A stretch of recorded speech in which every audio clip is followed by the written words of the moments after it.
야고보서 강의 9번째 시간으로 차별 금지 명령이라는 제목으로 말씀을 보겠습니다. 오늘부터 보게 될 이 야고보서 2장은 1장에서 이미 나왔던 성숙한 자의 삶의 모습에 관한 내용 가운데 구체적인 내용들을 다루고 있습니다. 특별히 2장에서는 지혜를 가진 자가 어떻게 구체적으로 살게 되는지를 보여주려고 하고 있죠. 지혜가 무엇인가요? 지혜는 정말로 가치 있는 것들을 바라볼 수 있는 그런 눈을 이야기합니다.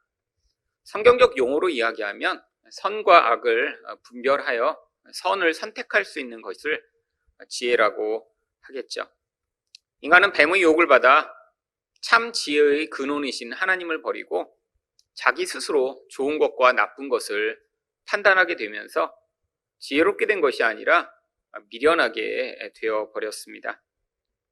그렇기 때문에 하나님은 바로 예수 그리스도로 말미암아 다시 이런 은혜를 받은 자들에게 그 하나님이 주시고자 하는 그 지혜, 하나님이 좋은 것이라고 말씀하시는 것들을 우리 또한 하나님 그건 참 좋은 것이군요 라고 반응하고, 하나님이 나쁜 것이라고 말씀하시는 것은 정말 내 눈에 좋아 보였지만 그것은 나쁜 것이군요 라고 받아들일 수 있는 그 지혜를 구하라라고 1장에서 말씀하신 것이죠.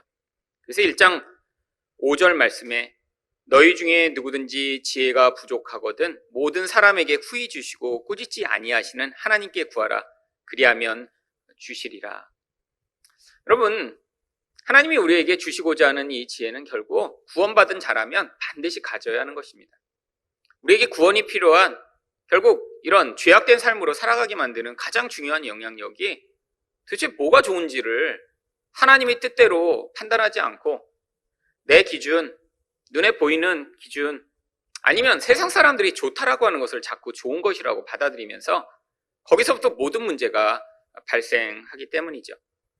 그래서 하나님께, 하나님, 이제까지는 내 눈에 좋아 보이는 것을 좋다라고 생각하고 또 사람들이 좋다라고 하는 것을 좋은 것이라고만 생각했는데, 그게 아니라 하나님이 좋다라고 하시는 것, 선이라고 하시는 것을 정말로 맞습니다라고 하고 받아들일 수 있는 그런 판단의 능력인 지혜를 달라라고 구하면 하나님이 반드시 주시겠다라고 약속하고 계신 것입니다. 이 지혜를 얻게 된 자의 모습이 결국 구원받은 성도의 모습이죠. 이제는 내 생각, 세상이 좋다라고 하는 그런 영향력에 요동하지 않아도 되고요. 하나님이 좋다라고 하시는 것을 진짜로 믿고 받아들이면서 그것들을 추구하고 살아나가는 삶이요. 그런데 이렇게 해서 지혜를 얻게 되면 그 사람의 삶에서 어떠한 태도가 나타나게 되나요? 야고보서 1장 9절과 10절을 보시면 낮은 형제는 자기 높음을 자랑하고 부한 자는 자기 낮아짐을 자랑할지니. 일단 자기의 인생을 바라보는 태도가 달라지게 됩니다. 여러분, 세상 사람들의 관점은 무엇인가요? 결국 이 부요라고 하는 관점, 세상에선 그 부요가 반드시 좋은 것이죠. 그런데 반대의 경우는 어떤 경우인가요? 내가 그렇게 부요하지 못하면, 결국 세상이 좋다라고 하는 것을 갖지 못하면 자기를 낮고 수치스러운 자라고 생각하는 것, 이거 얼마나 일반적인 일인가요? 그런데 하나님의 지혜를 가지게 되면 결국 이 세상의 사람들이 일반적으로 판단하는 그 판단으로부터 벗어날 수 있다라고 하는 것이죠. 그래서 심지어는 세상 사람들은 돈이 없고 능력이 없으면 참 수치스럽고 낮은 것이다 라고 생각하는 그것을 하나님의 관점으로 바라보게 되면서 더 이상 그것이 수치스럽거나 낮은 것이 아니라 그 세상이 볼 때 좋아 보이지 않는 것을 통해 하나님이 어떠한 방식으로 일하셔서 세상 사람들은 알지 못하는 특별한 유익과 성장을 얻게 만드시는 것을 통해 이게 좋은 것이구나, 이렇게 받아들일 수 있는 자가 된다라고 하는 것입니다. 여러분, 그런데 지금 2장에서는 이 이야기를 더 확장해서 이야기하고자 하는 거예요. 단순히 자기를 바라보는 시선만이 아니라 이제는 거기서 넘어서 다른 사람을 바라보는 시선까지도 이 지혜가 어떻게 바꾸게 되는지를 지금 설명하고자 하는 것입니다. 결국 이 2장은 그래서 1장의 부록처럼 더 자세한 내용을 설명하고 있는 것이죠. 그러면 지혜를 가진 자의 타인에 대든 태도는 어떠한가요? 첫 번째로 세상의 기준으로 차별하지 않습니다. 1절 상반절 말씀을 보겠습니다. 내 형제들아 영광의 주 곧 우리 주 예수 그리스도에 대한 믿음을 너희가 가졌으니. 지금 야고보는 세상 사람들을 향해 이야기하는 것이 아닙니다. 하나님의 백성들, 그래서 형제들이라고 부르는데요. 특별히 그들에게 예수님에 대한 믿음을 가진 자들이라고 부릅니다. 근데 예수님의 어떠한 모습을 여기서 특별히 이야기하냐면 영광의 주님이라고 이야기를 하죠. 여러분, 믿음은 보이지 않는 것을 받아들여 그 근거 안에 우리 모든 판단과 우리 삶을 기반 두는 것을 이야기하죠. 그런데 이런 하나님의 뜻대로 반응하기 위해 꼭 필요한 것이 무엇인가요? 하나님이 얼마나 영광스러운 분이신가를 바라보게 되는 것입니다. 어쩌면 이것이 또 지혜의 면모죠. 지혜를 가진 자는 세상에서 좋다라고 하는 그 세상의 화려함과 영광을 떠나 하나님의 영광을 바라보게 되니까 그분이 중요하다고 말씀하시는 것을 순종할 수 있는 태도가 가지게 되어지는 것이죠. 그런데 그렇게 영광의 주님을 볼 수 있는 믿음을 가진 자, 다른 말로 하면 지혜를 가진 자는 1절 하반절처럼 어떻게 반응할 수 있나요? 사람을 차별하여 대하지 말라. 차별하지 않을 수 있다라고 하는 것입니다. 지금 개역개정판에서는 이것을 차별하지 말라라고 번역하고 있는데 예전 개역판에서는 사람을 외모로 취하지 말라라고 번역을 하고 있습니다. 신약성경에서 이 차별하다라고 번역된 헬라어 프로소폴레피아라고 하는 단어는 이곳을 빼고 나머지는 여전히 사람을 외모로 취한다라고 하는 뜻으로 사용됩니다. 그래서 로마서 2장 11절에서 개역개정판에서는 이는 하나님께서 외모로 사람을 취하지 아니하심이라라고, 여기서는 차별하다라고 번역된 단어가 여기서는 외모로 취하다라고 번역되고 있죠. 결국 이 차별하다라는 단어의 의미가 무엇인가요? 어떤 사람이 가지고 있는 외적 조건에 의해 그들을 등급으로 나눈 뒤에 결국 그 사람들에게 다른 반응을 하는 것, 결국 불공정함을 이야기하는 단어인 것입니다. 사람마다 자기가 가진 어떤 기준이 있다라는 거예요. 근데 그 기준에 따라 어떤 기준에 부합하지 못하는 사람에 대해서는 사람들이 불공정한 태도를 가지는 것. 근데 그건 일반적인 것이라는 것입니다. 그렇게 하지 않을 수 없죠. 인간이라는 존재가 정말 하나님과 같은 기준을 가지고 있나요? 하나님이 외모로 사람을 취하지 않는다는 것은 결국 하나님은 외적 조건에 따라 사람을 불공정하게 대하시지 않는다라고 하는 것입니다. 그렇다고 하나님이 완벽하게 불공정하게 대하시지 않나요? 하나님은 하나님의 기준이 있으세요. 하나님은 어떤 기준으로 사람을 바라보시나요? 의라고 하는 기준으로 바라보십니다. 그래서 그 의에 미치지 못하는 자들은 불의한 존재로 여기시고 결국 불의한 자들에게는 심판으로 말미암는 멸망을 예고하고 계신 것이죠. 그래서 하나님은 공정하신 것입니다. 그런데 인간은 그렇지 않아요. 사람마다 자기가 좋아하는 기준들이 있습니다. 어떤 사람은 키가 큰 사람을 좋아하고, 어떤 사람은 피부가 하얀 것을 좋아하고, 어떤 사람은 똑똑한 사람을 좋아하고, 사람마다 기준들이 얼마나 많이 있나요? 외적으로 드러나는 그 기준에 의해 그래서 어떤 사람한테는 잘 대하다가 어떤 사람한테는 잘못 대하는 이 불공정한 태도를 지금 이야기하고 있는 것이죠. 그런데 교회 안에서 사람들이 예수를 믿는다라고 하고 또 자기가 신앙인이라고 하지만 이런 하나님의 지혜를 갖지 못하거나 혹은 다른 말로 이야기하면 미성숙한 자들은 바로 2절과 같은 태도를 보인다라고 하는 것입니다. 만일 너희 회당에 금 가락지를 끼고 아름다운 옷을 입은 사람이 들어오고 또 남루한 옷을 입은 가난한 사람이 들어올 때, 고대에는 어떤 사람이 부자인가 아닌가 구분하는 것이 아주 쉬웠습니다. 그 사람이 입은 옷만 봐도 그 사람이 얼마나 부유한가 금방 드러났어요. 가난한 사람은 옷 한 벌밖에 없었고요. 뭐 봄, 여름, 가을, 겨울 어쩌면 그 옷을 잘 때 이불로도 사용하는, 그래서 정말 옷이 남루하고 더럽고 제대로 빨래도 하지 못하고 천도 굉장히 정말 낡고 부드럽지 않은 그런 천을 가진 옷을 입었겠죠. 옷으로만 봐도 그가 어떤 존재인가 금방 알 수 있었습니다. 부유하다면 옷이 여러 벌 있었겠죠. 그리고 부드러운 천으로 만든 옷을 입었고요. 특별히 예전에는 염료 기술이 발달하지 않아서 어떤 특정한 색깔은 왕족만 입게 되어 있었습니다. 예를 들면 자줏빛 색깔의 옷, 좀 왕족만 입는 특별한 색이죠.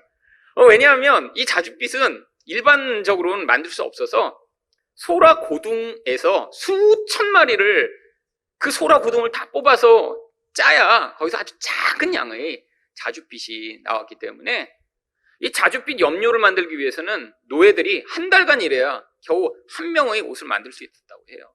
그러니까 이 자줏빛 염료를 만드는 그 자줏 옷 장사도 엄청 부자였을 뿐 아니라 그 옷을 입는 사람은 왕족이나 엄청난 귀족들만 입을 수 있었죠. 여러분, 그런데다가 손에다가 금가락지를 끼고 다녀요. 이거는 금방 티가 나는 것입니다. 여러분, 그러니까 어떤 사람이 부자인지 아닌지 금방 구분할 수 있었습니다. 그런데 그런 사람들에 대해 3절과 같은 어떠한 태도를 보이기 쉬웠나요? 너희가 아름다운 옷을 입은 자를 눈여겨보고 말하되 여기 좋은 자리에 앉으소서 하고 또 가난한 자에게 말하되 너는 거기 서 있든지 내 발등상 아래에 앉으라 하며, 물론 이렇게 너 거기 서 있어 라고 이야기하진 않겠죠. 야고보가 교회에서 일반적으로 벌어질 수 있는 그러한 일들을 이야기하고 있는 것입니다. 고대에는 아마 이런 태도가 아주 일반적이었을 것 같아요. 왜냐하면 이 사람이라고 하는 존재에 대한 일반적인 인권이라는 것이 없었던 시대죠. 노예라는 존재들은 사실 말할 줄 아는 짐승이라고 취급받던 시대였습니다. 사람이 아니에요. 인간의 노동을 제공하는 짐승과 같은 수준으로 판단받던 그 시대. 어떤 사람이 부자라면, 어떤 사람이 가난하다면 그것에 따라 얼마든지 이런 무시하고 또한 이런 멸시하는 태도를 보이는 것이 아주 일반적일 수 있는 그런 시대였죠. 그런데 이것을 무엇이라고 얘기합니까? 4절입니다. 너희끼리 서로 차별하며 악한 생각으로 판단하는 자가 되는 것이 아니냐. 결국 이게 하나님 보실 때 악이라고 이야기하는 것입니다. 하나님은 우리들이 바로 하나님이 바라보시는 똑같은 눈으로 우리 서로를 향해서도 바라보기를 원하시는 거예요. 그런데 하나님 보시는 눈으로 바라보면 어떤가요? 우리도 의라는 기준으로 바라보게 되어 있습니다. 근데 이 의라는 기준으로 바라보게 되면 어떻게 되나요? 완벽한 사랑의 기준으로 누군가를 대해야 되는데 벌써 여기서부터 문제가 생기는 것이죠. 하나님은 우리가 불의하기 때문에 자기 아들을 죽여 사랑해 주셨습니다. 근데 하나님이 우리에게 요구하시는 것이 의로만 바라보시는 것이 아니라 그 의에다가 사랑이라고 하는 또한 기준을 더하여 결국 하나님이 우리에게 반응하신 대로 우리가 똑같이 반응하기를 원하시는데, 우리가 이런 세상의 기준 가운데 가장 강력한 사람을 외모로 판단하는 기준을 받아들이게 된 순간 하나님이 요구하시는 이런 반응을 절대로 할 수 없는 것이죠. 결국 여기서 이야기하는 이 판단하는 자가 된다라고 하는 것이 결국 성경이 얘기하는 창세기에서부터 문제가 생겼던 바로 하나님 노릇을 하는 자리를 찬탈하게 되는 것입니다. 이 판단하다는 결국 심판하다라고 하는 헬라어 크리노를 번역한 것인데요. 이 심판은 하나님 하실 수 있는 것입니다. 근데 사람이 자기가 결국 내가 중요하다라고 생각하는 하나님의 기준이 아니라 세상의 기준을 받아들이게 되는 순간 자꾸 우리는 하나님처럼 되려고 하는 이 악을 행하게 되는 것이죠. 결국 그래서 창세기 3장 5절에 너희가 그것을 먹는 날에는 너희 눈이 밝아져 하나님과 같이 되어 선악을 알 줄 하나님이 아심이니라.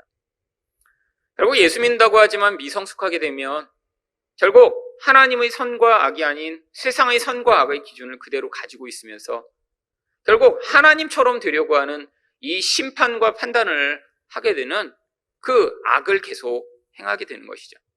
그래서 이렇게 누군가를 차별하는 것이 예를 들면 누군가한테 상처를 주고 또 교회의 분열을 야기하는 그런 실제적인 문제를 넘어서 훨씬 더 심각한 영적 문제를 만들어내는 것입니다.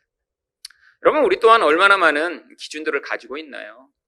그런데 문제는 그 기준들이 때로는 다른 사람과의 관계를 깨트리는 것을 넘어 결국 하나님 앞에서 이렇게 악을 행함으로 내가 하나님처럼 되려고 하는 그러한 악의 결과를 만들어내는 행위가 되는 경우가 많기 때문에 하나님이 결국 성도들을 향해 너희가 이런 지혜가 부족하거든 하나님께 간구하여 다른 사람을 바라볼 때 이런 기준까지도 내려놓고 하나님의 기준을 받아들이라 라고 이야기를 하고 있는 것이죠.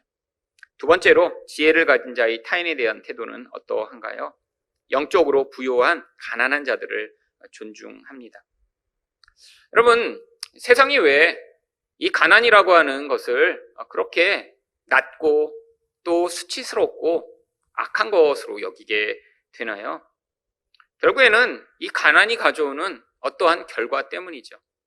여러분, 가난하면 사실 가장 힘든 것이 무엇이죠? 결핍입니다.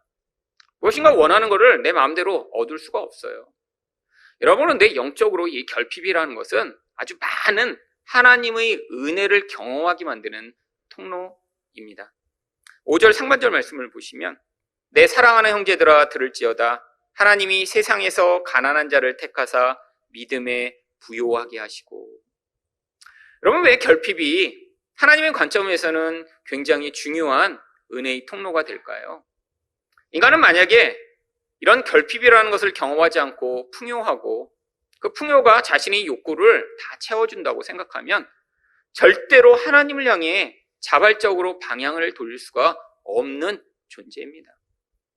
여러분, 믿음이라는 건 보이지 않는 것을 의존하여 사실 우리가 보이지 않는 그 하나님의 도우심과 은혜로 말미암아 우리 생존과 심지어는 그 생존을 넘어선 우리 영적 존재가 붙들림 받는다는 것을 받아들이게 되는 것인데, 이 땅에서 이런 결핍이 없이는 인간이라는 존재는 자발적으로 성경을 읽다가 내 존재 자체에서 와, 하나님이 공급하시며 하나님을 믿어야겠구나라는 것을 배우기는 쉽지 않습니다.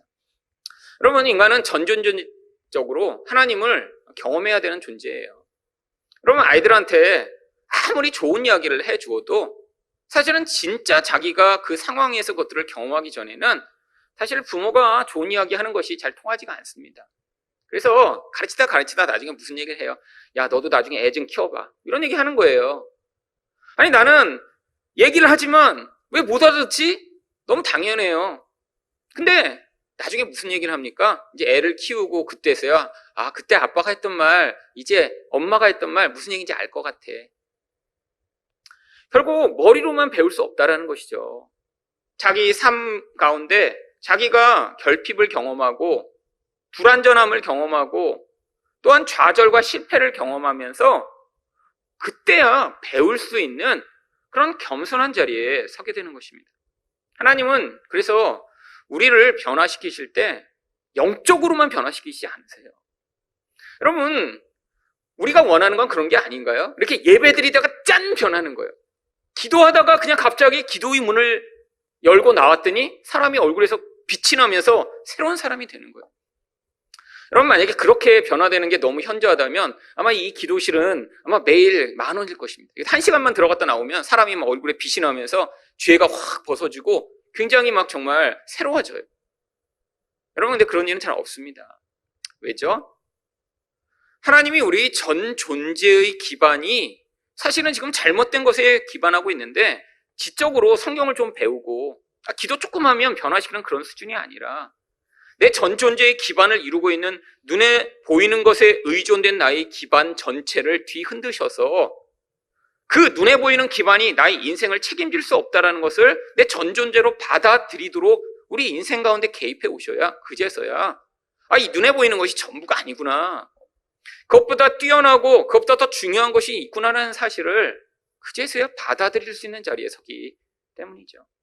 여러분, 그래서 이 가난이라고 하는 결핍이 성도의 인생 가운데 너무나 중요한 것입니다. 여러분, 결핍이 없는 인생을 산다. 여러분, 어쩌면 이게 하나님 나라의 관점에서 보면 저주일지도 모르죠. 여러분, 하나님이 그래서 다양한 방면의 결핍을 우리 인생에 허락하세요. 여러분, 꼭 경제적인 것만 그렇게 되나요? 물론 경제적인 것이 가장 큰 결핍 중에 하나, 그래서 우리 전 존재를 가장 두렵게 만들고 힘들게 만들 수 있는 원인이 될 수 있죠. 매일처럼 사실은 그 돈이라는 것이 자기 인생 가운데 위협이 되면 우리 존재 자체가 정말 엄청난 불안에 휩싸이게 됩니다. 여러분, 근데 그것만 그런가요? 여러분, 인생 가운데 다양한 결핍이 결국 우리가 믿음이라는 것을 배우게 만드는 아주 중요한 도구가 되는 거예요. 여러분, 그래서 결국 성숙한 사람일수록 인생 가운데 다양한 결핍을 경험합니다. 건강의 결핍, 관계의 결핍, 능력의 결핍, 여러분, 이런 결핍 가운데 결국 하나님이 내 인생에 보이지 않는 시지만 그분이 얼마나 중요한 것인가를 내 존재로 배워나갈 때 그런 사람이 결국 이 믿음이라고 하는 다른 것을 통해서는 얻어질 수 없는 놀라운 은혜를 경험하게 되어 있죠. 여러분, 그런데 그것뿐이 아닙니다. 결국 이런 이 세상의 결핍을 통해 이 세상 보이는 것에 대한 의존을 벗어나야 그런 사람한테 5절 하반절에 어떤 약속이 주어져 있나요? 또 자기를 사랑하는 자들에게 약속하신 나라를 상속으로 받게 하지 아니하셨느냐? 여러분, 하나님 나라를 상속하는 그 놀라운 은혜를 하나님이 약속하고 계십니다. 물론 하나님 나라는 성령으로 이미 우리에게 임했습니다. 근데 문제가 있어요. 성령으로 이미 우리에게 다 임했는데 어떤 사람은 그 임한 하나님 나라의 그 복과 은혜를 누리며 살아가는 사람들이 있습니다. 여러분, 언제, 왜 어떤 사람만, 왜 이런 이미 임한 성령으로 말미암는 하나님 나라의 그 놀라운 상속의 은혜를 누릴까요? 바로 이런 결핍으로 말미암아 내가 내 인생의 주인된 자리에서 내려온 자만 성령이 그 인생 가운데 그를 다스리시고 인도하시고 이끄시는 그 놀라운 은혜를 경험하게 되어 있죠. 여러분, 결국 내가 주인 돼서 끝까지 살려고 할 때는 이런 결핍을 경험하지 않고 너무나 인생의 그 풍요를 경험하며 내가 모든 걸 다 할 수 있다라고 생각할 때는 결국 하나님이 이미 우리에게 주신 그 성령으로 말미암는 하나님 나라의 풍요를 경험하지 못하고 결국 자아가 왕대에 살아갈 때 경험하는 모든 악과 모든 폐해를 확산하며 살아가겠죠. 여러분, 지금 야고보가 이런 이야기를 하고 있는 이유가 바로 6절 때문입니다. 너희는 도리어 가난한 자를 없인 여겼도다. 영적인 관점에서 보면 이런 결핍을 경험하는 사람이 그래서 훨씬 더 풍요하고 높은 사람이라는 거예요. 그런데 지금 야고보가 편지를 쓰고 있는 이 성도들 가운데는 너무나 매력적으로 보이는 그 부요한 자들을 향해 이러한 정말 호의적인 태도를 보이고 가난해서 교회와 예수로 말미암아 정말 그 안에서 생명과 은혜를 누리고자 열망하는 사람들을 향해 멸시하는 태도들을 보면서 너희가 그 가난한 사람들에게만 주어진 이 하나님 나라의 풍요를 바라보지 못하고 어떻게 이렇게 하느냐라고 지금 이야기를 하고 있죠. 그러면서 6절 하반절과 7절에서 부자들이 어떤 악행을 했는지를 이야기합니다. 부자는 너희를 억압하며 법정으로 끌고 가지 아니하느냐? 그들은 너희에게 대하여 일컫는 바 그 아름다운 이름을 비방하지 아니하느냐? 여러분, 초대교회 성도들이 사실은 핍박을 받고 고통을 받는데 그들을 핍박했던 대부분의 사람들, 사두개인들, 바리새인들, 서기관들, 이들은 굉장한 부요를 누리고 있는 사람들이었습니다. 특별히 사두개인들은 이 예루살렘이라는 곳에서는 가장 부요한 자리에 서 있던 사람들이죠. 모두 다 종교적인 그런 분위기 안에서 그 종교를 팔아서 결국에는 다른 사람보다 훨씬 더 부요함을 누리던 사람들이 사두개인들이었습니다. 근데 결국 그들이 이 초대교회 성도들을 엄청나게 핍박했고 그들을 고소하고 심지어는 죽이기까지 했죠. 결국 이 세상 부요를 가지고 그들을 핍박하고 고통하게 했지만 여전히 그 세상의 힘을 열망하던 이 사람들 가운데는 그들을 이런 열망하는 태도를 보였다라고 하는 것입니다. 그래서 8절에서 야고보가 뭐라고 얘기하나요? 너희가 만일 성경에 기록된 대로 내 이웃 사랑하기를 내 몸과 같이 하라 하신 최고의 법을 지키면 잘하는 것이거든요. 이 잘한다는 게 결국 선이라고 하는 거예요. 하나님의 선의 기준은 무엇인가요? 바로 이런 사람을 외모로 취하지 않고 하나님의 뜻대로 사랑하는 것입니다. 근데 하나님의 선을 받아들이기 위해서 꼭 필요한 태도가 뭐예요? 하나님의 지혜를 받아 그 지혜대로 정말 좋은 것과 정말 좋지 않은 것이 무엇인가를 분별할 수 있어야 그제서야 세상에서 좋다라고 하는 이것이 아무것도 아니구나라고 판단을 하고 하나님이 무엇을 선이라고 받아들이시는지를 우리가 받아들여 하나님의 태도대로 반응할 수 있는 것이죠. 그래서 9절에서 또 무엇이라고 얘기하나요? 만일 너희가 사람을 차별하여 대하면 죄를 짓는 것이니 율법이 너희를 범법자로 정죄하리라. 결국 인간이 가지는 이 모든 사람을 향한 태도의 근원 안에 무엇이 있나요? 하나님의 지혜를 갖지 못하고 믿음이 없어서 나타나게 되는 반응이며 결국 인간을 이렇게 외모로 판단하는 것 자체가 결국 영적으로 얼마나 미성숙한지를 보여주는 증거라고 하는 것입니다. 여러분, 하나님이 그래서 우리 가운데 우리를 영적으로 성숙해 하시기 위해서 어떤 일을 행하실까요? 결국 우리 인생 가운데 이렇게 내가 진짜 세상에서 가치를 두고 있는 것들, 그것이 하나님 나라에서는 얼마나 별것 아닌 것인가를 먼저 가르치신 뒤에 이 하나님 나라에서 정말 중요한 것들을 중요하게 여기게 되는 태도를 우리가 갖게 되는 지혜를 얻게 되면, 그 지혜로 말미암아 이제까지는 우리가 가치 없다라고 판단하는 것들을 가치 있게 받아들이고, 그것으로 말미암아 결국 사람을 향해서도 이전에는 보일 수 없는, 세상 사람들은 갖지 못하는 그러한 사랑의 반응을 하게 되는 것입니다. 결국 이 사랑이라는 것이 목표이기 때문에 하나님 지혜를 주세요. 하나님, 내가 하나님의 자리에서 내려오게 만들어주세요. 성령이 나를 다스리게 해주세요. 내가 세상 사람처럼 외모로 사람을 판단하지 않게 해주세요. 라고 간구할 때 다 같은 기도입니다. 그러면 하나님이 결국 우리에게 개입해 오셔서 우리 인생 가운데 이런 성숙한 자로 사람들을 향해 온전한 사랑을 베풀 수 있는 그런 자로 만들어 주실 것입니다. 이런 하나님의 지혜로 사람을 외모로 취하지 않고 온전히 사랑할 수 있는 자리에 서는 여러분 되시기를 축원드립니다.